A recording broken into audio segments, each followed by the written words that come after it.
utakapokuwa umeokolewa, basi utafanyika kuwa mwana. Haleluya.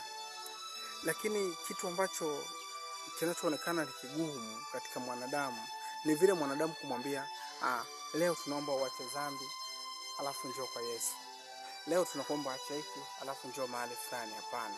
Vile ndio mwanadamu huwa anaona kuna ugumu sana. Yaani mfano, aache kunywa bia, aache kunywa, aache kula, aache kuzini, yani kufanya uzinifu, aache kutembea, kila kitu alicho nacho yeye, biashara, si maduka, aache afu amwambie ukoka. Kiukweli wanadamu wengi wanashindwa hapo. Lakini pia unaweza ukawa una duka kubwa sana, lakini pia ukawa unamtumikia Mungu. Unaweza ukawa na magari mengi sana, lakini pia ukamtumikia Mungu. Unaweza kuwa una kila kitu, lakini pia ukamtumikia nani? Ukamtumikia Mungu. Unamtumikia katika njia gani? Ndio hizo ambazo leo nataka uzijue. Ni njia 5 tu za kujua namna ya kumtumikia Mungu. Namna ya kumtumikia Mungu. Njia ya kwanza ya kumtumikia Mungu, lazima ujue kwamba hapa nilipo nipo katika wakati gani. Hiyo ni ya kwanza. Njia ya kwanza kabisa, lazima ujue hapa nilipo nipo katika wakati gani. Ukisha ujua wakati ulio nao, halafu unajiuliza nafasi ya pili, unajiuliza, hivi mimi nitaishi milele au nitakufa? Hiyo ni njia ya pili ya kujiuliza kwamba mimi nitaishi milele au nitakufa. Hiyo ni njia ya pili. Lakini njia ya 3 ni ya kuacha vitu ulivyo navyo, yani inamaanisha dhambi. Kuacha dhambi, kama ulikuwa ni mzinzi, kama ulikuwa ni mwizi, kama ulikuwa jambazi, hivyo vitu vyote unaviacha.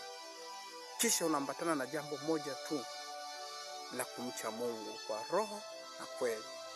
Hiyo ilikuwa ni nafasi ya 3. Lakini nafasi ya 4 ni kukumbuka sehemu ulipoharibu. Yani inamaanisha sehemu ulipoharibu wewe kama mwanadamu, yani wakati na sehemu ulipoharibu. Yani mfano, kama ulikuwa ni mchoyo, yani ulikuwa huwezi kutoa kitu chochote kwa mtu yoyote, unajikuta unakuwa mtoaji. Kama ulikuwa huwezi kutoa, unajikuta unakuwa mtoaji kwa kila kitu.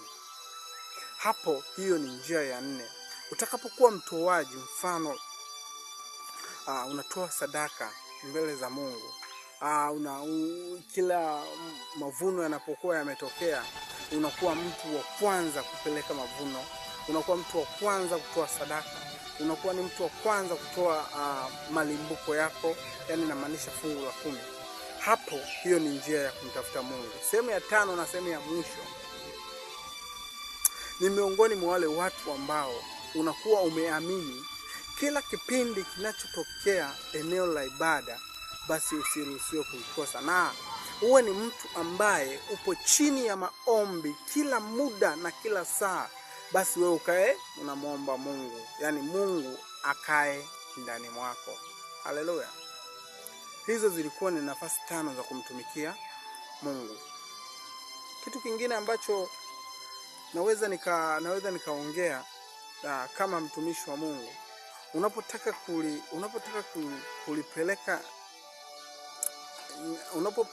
kulipeleka neno mbele za Mungu, ya kwamba sasa hivi, haleluya,